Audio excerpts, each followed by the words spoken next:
In this module, we'll be looking at digital audio. What it is, the different types, and how you'll be interacting with them for the most part when making music. Before that though, what is audio? Yep, we're going to go right from the very start. Audio can be thought of as sound. However, unlike normal sound that we hear out in the world, audio is sound converted into a different form that we can't hear directly. For example, when listening to an orchestra, you hear the sound waves they create as the vibrations reach your ears directly from the instruments. If that same orchestra is recorded with microphones though, and ends up as a recording on a bit of vinyl say, prehistoric format though this is, I obviously can't hear this directly anymore because it's no longer sound or vibrations in the air, but sound that's been converted into a groove running around a bit of plastic, which you can convert back to sound using a record player as the needle passes along the groove, with those tiny movements of the needle eventually translating to much larger movements of a speaker cone, so it becomes vibrations in the air that we can hear once again. So vinyl is one of the audio formats you can come across.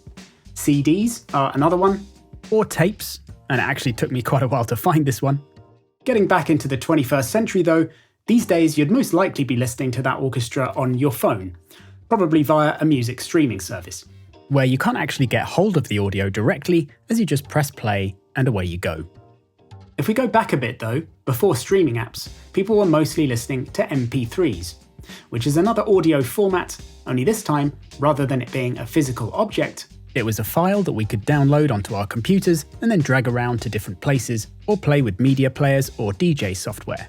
So at that point, audio became mostly digital and has stayed that way since then.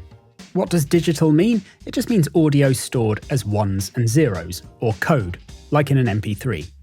The other audio formats we were looking at before are mostly analog, like vinyl for instance, as it's sound converted to ridges on plastic, and cassettes which are sound converted into magnetized tape.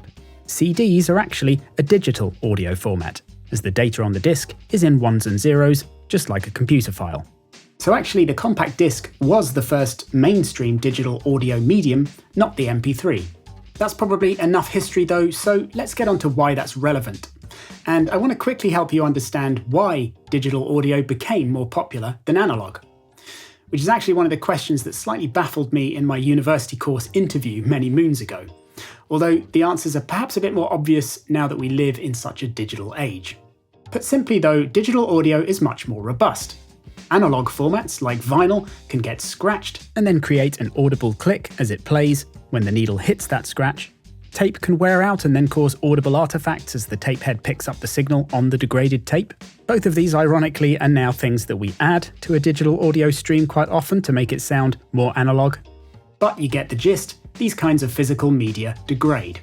A CD can also get scratched, of course, but you won't necessarily hear that scratch because it doesn't impact the audio signal in the same way, but just loses a few ones and zeros, which can often be fixed by the cunning way the data is laid out on the disc, combined with the error correction compensation of the player, which is pretty damn clever. As soon as you go properly digital though, with files on computers, at that point there's no degrading anymore, and the audio becomes eternally set in stone, or code in this case, and will remain that way for as long as your computer's hard drive or backup disk stays intact. So anyway, that's one of the biggest advantages of digital audio over analog. If only I'd known that when applying for my university course, I'd have saved myself a lot of embarrassment. The other advantages are more obvious spatial ones in that you don't need a ton of space to store a music collection when it's digital audio. Unlike that heavy vinyl collection you could still be lugging around on occasions, most DJs are relieved now to have their massive library as digital audio files on a memory stick. Some old school purists still prefer to mix with vinyl despite that though, sometimes because they say it sounds better, with the minute fluctuations in timing and noise and crackle you get from the record player all adding to the experience. Plus, it's great to have the music as a physical object in your hand that you can touch, wave around, and smell. So hopefully this is starting to improve your understanding of what audio is, essentially sound in formats other than vibrations in the air, which can be analog audio formats where that sound is represented by other physical media like grooves on plastic and vinyl, magnetic variations on tape in cassettes, or changes in electrical voltages in a cable as it passes from one device to another. Or digital audio formats, so stored as code, such as in the seldom seen these days CD or much more commonly in MP3s, or probably more MP4s, which superseded them, as well as more professional file formats like WAVs or IFs, which we'll get onto shortly. So now you basically know what analog audio and digital audio are, and that there are different formats available within these two groups, with physical materials in the analog domain, and mostly just different audio files in the digital one.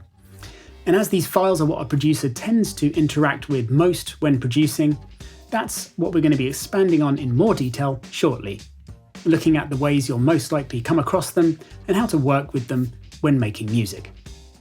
This lesson is from a completely free course on the absolute basics of music production, to help a total beginner get started, so that when you first start getting into producing, you've got a good understanding of the kinds of concepts and terminology that you'll be coming across. To gain access to the course, just use the provided link, which will take you to producertech.com, where you can create a free account and then get instant access to the course without any further obligations. So enjoy the course, and I hope it gets you off to the best start possible.